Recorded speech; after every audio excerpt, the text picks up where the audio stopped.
time now to reach out on the Boardwalk Honda hotline to our man John McMullen as we talk all things NFL. Johnny Mac, how are you on a Friday? Doing well. Happy Friday, Pete.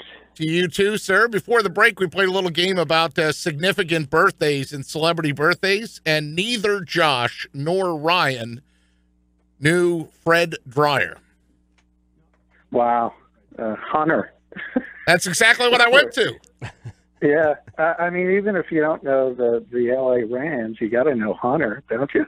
Right. Or it just says how old we are, either one or the other. I'm sure it's on syndication somewhere. Right, and Stephanie Kramer was the name of the actress that played Dee Dee McCall. So, yeah, she was fetching, as I recall. Yes, and no surprise there. In real life, Fred Dryer did pretty well for himself too. I believe he married a centerfold in '83. Yeah, he did not do bad in either his sports career or his acting career. You got to give him a lot of credit. And, hey, we just saw LeBron James choose Hollywood. There's a reason people want to go to Hollywood. That's right. It's where all the pretty people are. Did you know that he could have been Sam Malone, John McMullen? That I did not know. Mm-hmm. I don't like that. Revisionist history, obviously. Ted Danson was so successful as Sam Malone. I cannot picture Fred Dryer pulling off Sam Malone the same way Ted Danson did. And what's ironic is that, Ted Danson can't throw a baseball at all, but Fred Dryer was an actual former professional athlete. Dryer did appear on a couple episodes. He played a sportscaster and like a former Red Sox teammate of him. So he was on 3 or 4 different episodes. But, yeah, there's our little Fred Dryer. Now, I'll give you a bonus point before we move on to the serious stuff, a.k.a. football. But did you know who Grant Goodeve is? Grant Goodeve. Now this is not sports. This is more Hollywood. No, I know. He's definitely an actor. I know the name. I'm trying to figure out what he was on, and I'm drawing a blank. But as soon as you tell me, I'm going to know it. I'm going to hate myself. I'll give you a hint. A large family show. Large family show. 8 is Enough. That's it. Grant Goodeve was the oldest brother on 8 is Enough with Dick Van Patten and all the others. Yeah, I was thinking Dick Van Patten. I know the name Grant Goodeve, but I couldn't put 2 and 2 together. Too much pressure, Pete. Too much pressure. Well, he's 66 today, along with a bunch of other people that are too long to name, or else we would never get into the good stuff of the segment, which is John McMullen, our 97.3 ESPN Eagles insider, also national NFL columnist for Get More Sports. And, John, we're talking about teams that are chasing the Eagles. As, by the way, today, John, what are we, 20 days from the first practice? Does that sound right? Exactly 20 days? It is July 26th. So Today's what are we 6th? today? July 6th. So, yes, you do the math, Pete. Correct. Well done. Well, I did it ahead of time. That's how come I was prepared. The 25th, they report. The 26th, they have their actual first official practice. But in lieu of talking... We think. That, by the way, is not official from the Eagles. It's official from the NFL. But the Eagles still have not released their training camp schedule. What are they waiting for? They're all on vacation? Hey, they're the champs, I guess. They do what they want when they want. That's true. John McMullen with us on the Boardwalk Honda hotline. So we're doing teams that are chasing the Eagles, if you will, or people that are trying to become the champion. And we're in the AFC and NFC South this week talking about Houston and Tampa Bay today. So we'll start off with Houston, where Josh described them thusly in the commercial break. Houston, ton of injuries. That's true. A ton of key injuries, too, if you think about losing Deshaun Watson and J.J. Watt and Whitney Merciless. If you think about them competing and having those players, it certainly projects to be a big spike as far as how successful they are. The question is, it's been a while since J.J. Watt has been completely healthy in the way he's played and the way he's been able to perform in the past, but he also took a ton of punishment, and it's conceivable his body's just breaking down. So I think for people just assuming J.J.'s going to be completely healthy, he's going to be an all-pro, he's going to be NFL Defensive Player of the Year, which basically he was every year he was healthy, You have to wait and see if the body has not started breaking down. If he can stay healthy, if that's the case, they're going to be much improved defensively, obviously. And look, Deshaun Watson showed in a very small sample size that he could make plays in this league. So that would be a big upgrade for them.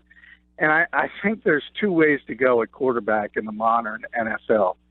Everybody wants Tom Brady or a Peyton Manning type that can sort of be an offensive coordinator at the line of scrimmage, but those guys are hard to find. And if you can't find one of those, you want a guy who can make something out of nothing, and that kind of defines Deshaun Watson. Yeah, we spent so much time talking about Carson Wentz and his knee. What's the status report on Deshaun Watson? And do you think Bill O'Brien's maybe spending the time to customize the offense more toward his strengths? Even though it was a limited sample size, he did get to see a little bit of what Deshaun can bring to the table. Yeah, I mean, you have to do that in today's NFL, and that's what Sean McVay did so successfully with Jared Goff. I think Bill O'Brien is smart enough to sort of tailor things around Deshaun Watson. Remember, he got injured a little earlier than Carson, so he should be ready to go, no problem, week one. And you do have to watch the mental part of it. I say everybody who goes through a torn ACL, and I've done it in the past, and it's going to be structurally healed. I mean, they've advanced in medicine so much. There's no question about that. You're going to be 100%. But it is a tough mental hurdle to overcome. And everybody's a little bit different, and you got to see how each individual player handles it. John, what do you think about the wide receivers over in Houston, and do you think that they're going to be able to carry on the pace that they were going on early in 2017 before Deshaun went down? Do you think that they're going to be a force to be reckoned with this year? Just talking a little bit about DeAndre and Fuller and hopefully a completely healthy Watson. Yeah, I mean, DeAndre Hopkins is one of the best receivers in this league, top 10, no question about it. And then you have a great deep threat and Will Fuller and a fast guy league where everybody's fast. And people look at Will Fuller and say, that guy's fast. That's how much he can stretch the defense. So, yeah, they've always had a lot of talent. I think Hopkins specifically is one of the most well-rounded receivers in this league. He's not only dominating physically, he's a great route runner, and you don't see that a lot today, to be honest. So he's produced, and if you look at the quarterback situations they've had over the years and how poor they've been at times, he still always put up numbers, and that kind of tells you how good DeAndre Hopkins is. What's the running game going to be looking like this year, John? Because everyone is just so focused on the athleticism of Watson and then, of course, DeAndre Hopkins and Fuller. But are we going to see a balanced attack from them, or what's something that they're working on or going to be soon working on in the summer months? No, that's not a strength of theirs. Obviously, Lamar Miller's still there. Dante Foreman is there. Alfred Blue is there. So it's not going to bowl you over as Right. far as their running game. A part of the issue has been the offensive line. And it's helpful to have a quarterback with the mobility of Watson that can move things with his legs at times, as far as converting a key third down at times. That'll help as well. But now, when you look at the Houston Texans, you're not going to say that's going to be one of the better running teams in the NFL. Yeah, John, bringing up the offensive line, this Julian Davenport is who they're projecting as maybe being on the left tackle position, but that's a key position if Watson got injured. You remember the movie, The Blind Side. Who's going to protect his blind side? Yeah, I mean, look, everybody, it's important to have tackles in this league, and you can see how good the Eagles are on the offensive line. So that's been an issue for the Texans. They've struggled throughout. I think having Nick Martin there to be the center and be the sort of the leader of their line as Jason Kelsey is here, that's going to help. You mentioned Davenport. They have Jeff Allen, who's a pretty good interior lineman, but similar to the running game, and it's probably, they go hand in hand. Their running game is not very dominant because their offensive line is not dominant, and it's sort of the chicken and the egg. But that's where Watson can make up for some things, and because of that mobility, because of his, you can roll them out. You can make sure that you can extend plays that way if you're struggling on a particular game day with pass protection. And so, I mean, that's tells you how important Deshaun Watson is to that offense, because you're going to be asking him to do quite a bit.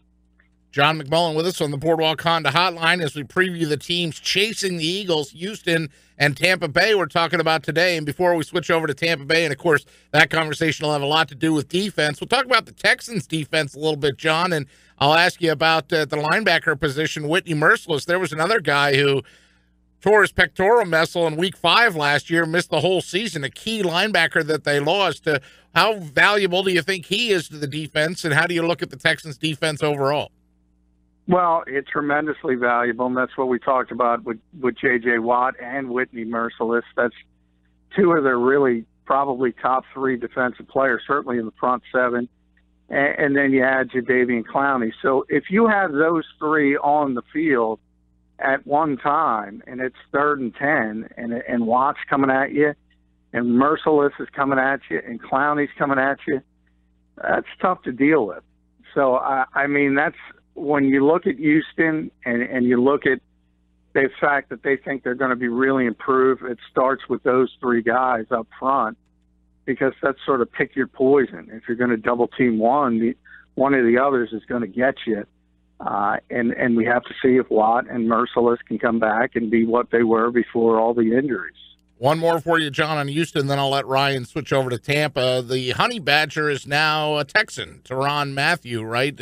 Coming over as their free agent addition to the Texans. Do you think he can make an impact? Is he a difference maker, or going to be a difference maker? Yeah, I mean, I think he's going to be very helpful. You're talking about a former All-Pro player. He's still, obviously, he's had his own injury issues throughout his career, but he's such a unique player because of his position flexibility. He can play safety. He can play slot corner.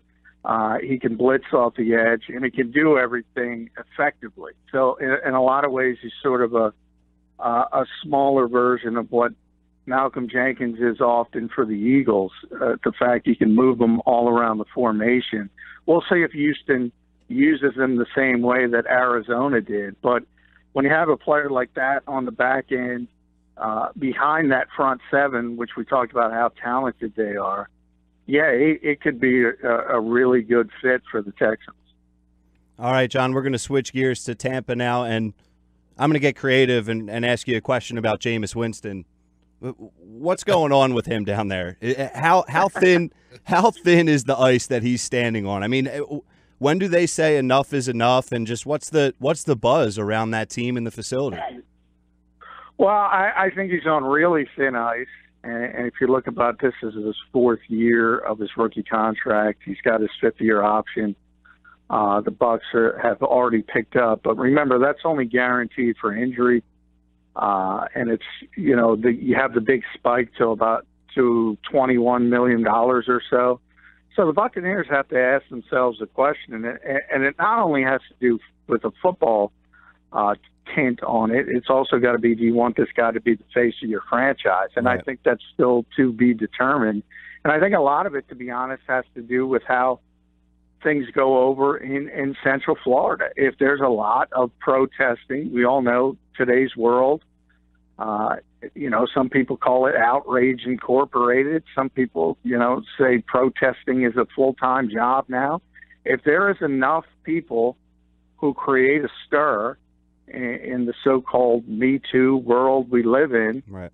Yeah, I mean, I could see the Tampa Bay Buccaneers moving on from Jameis Winston. It won't be a big hit financially at this point of his contract, as I mentioned. And that has an Eagles sort of part to it as well, because before Nick Foles signed here as a free agent, Tampa was very interested in him, so they obviously like him. If they do decide to move in a different direction, they would be obviously a logical candidate to potentially trade for Nick Foles. Yeah, we'll talk about the Tampa Bay's defense. So they bring in JPP. You know, what other moves have they made, if any? Just tell the listeners a little bit about them on the defensive side. Now, we all know about McCoy and their defensive line. They add that with JPP. Is there any fear from the opponents there, from the defensive side of the ball in Tampa, and how much are they going to rely on that line now to move forward and really make some noise? Yeah, I do think they've built that up, and it is now a strength with Tampa Bay. It starts, as you mentioned, with Gerald McCoy, who's an all-pro type player. He's really, really good on the interior. Then you have Jason Pierre-Paul. They also, former Eagles there, Bo Allen, Vinny Curry. But they also drafted Vita Vea, so they have a ton of talent now on the defensive front, and they're sort of going the Eagles' direction. The Eagles like to come in waves with all the depth. They've kind of built up their depth on the defensive line. They go 7 or 8 deep. So that's definitely going to be the strength of their defense.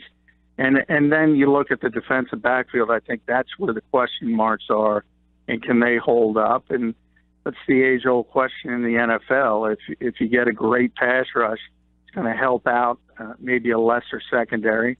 Or if you don't have a great pass rush, you better have a great secondary. For the Bucs, it's clearly going to be that front. They have to be effective or they're going to have issues. John McMullen with us. I had offensive questions still, John, so I'm going to flip back on that side and ask you about Mike Evans. And do you still see him being a dominant force? What makes him so special for the Buccaneers, and can he still play at that high level? Yeah, I mean, there's no question. What makes him special is he's 6'5" and 230, and he runs like a wide receiver. I mean, he's just bigger and stronger than every single defensive back he's going to face. He can high point the football. His issues, obviously, early for the first 3 weeks at least, it's going to be Ryan Fitzpatrick or Ryan Griffin throwing him the football. And I think if you look at those first 3 weeks Tampa Bay has to play, it's just a murderer's row to begin with. It's the Eagles, Steelers, and I think New Orleans is the third team. So they could very well be 0-3 and behind the 8 ball, but it's not going to be because of Mike Evans. I mean, that guy's tough to deal with. You're right. They open at the Saints, then they host the Eagles, and of course the Eagles get to wear their green uniforms. Oh, no, I'm sorry. That's against the Saints. I'm mixing those two. And then the Steelers is the third game. So at the Saints for Tampa, home with the Eagles, and then home with the Steelers. Do they have any running game to speak of, John? I just went through and looked at their depth chart. Now, I mean, I recognize the kid out of USC that they got in the second round, but who are these guys? Well, that is the guy. I mean, they want Ronald Jones to take over there. They still have Charles Sims, so they have sort of a veteran presence in case, but it's a guy the Eagles had a ton of interest in, and he's got a chance to be a 3-down back because he can catch the football and he can obviously run it. So I think they're sort of crossing their fingers and hoping he can hit the ground running and become that type of back. But with any rookie, if you're counting on a rookie, it's probably not a good idea, to be honest. And the Bucs are counting on Ronald Jones, so hopefully it works out for him. But it's definitely shaky. Let's put it that way. That listing of Peyton Barber, the kid out of Auburn, is just a courtesy listing. Can't put a rookie into the first team position right away. No. I mean, well, Peyton Barber is a veteran. I think maybe his third year or so. But yeah, I mean, he's going to be on the team. He's going to be in sort of the rotation. But their hope is that Ronald Jones is the guy. And if it's not him, they also have Jaquiz Rogers who can help. As I mentioned, they have Charles Sims. So they have some bodies, but it's not Todd Gurley. Let's put it that way. John McMullen with us. Those are the teams chasing the Eagles. We'll continue that segment with him on Monday as we look around the league, plus a couple NFL questions before we let you go. John's a national columnist for Get More Sports, and the NFL announced that there are 7 new names as part of their release of the roster of officials, but they're putting 3 fewer total on the field in 2018. Shake up to the officiating. Will we see better calls?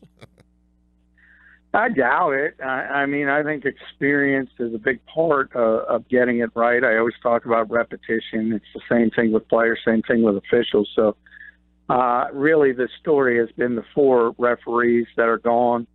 And so you'll have 4 new referees, as you mentioned, 7 total officials. I think 3 of them came from the SEC, a couple from the Big 12, Big 10.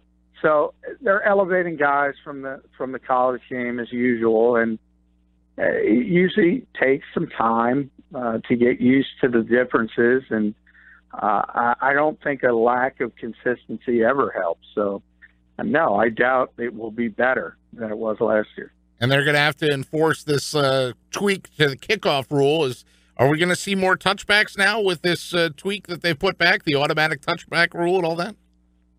Yeah, I don't know. I think that could be another example of an unintended consequence. The NFL is not very good at thinking about these things. And by doing some of the changes, they're trying to make the kickoff essentially more like a punt play. Right. I've heard from a number of people around the league, including Dave Fitt, the special teams coach here, that you might see more sort of mortar kicks or pop-up kicks to allow guys to cover and try to pin them back inside the 25. So while the NFL's mentality is let's just get more touchbacks and let's essentially make it more difficult or get closer to removing this, to be honest, from the game, they don't think about these things. And the fact that coaches are talking about strategy and they want to pin you back. And if they think they have an opportunity, all of a sudden you have an extra play where maybe you didn't have a play. And all of a sudden that safety aspect of what you were trying to accomplish is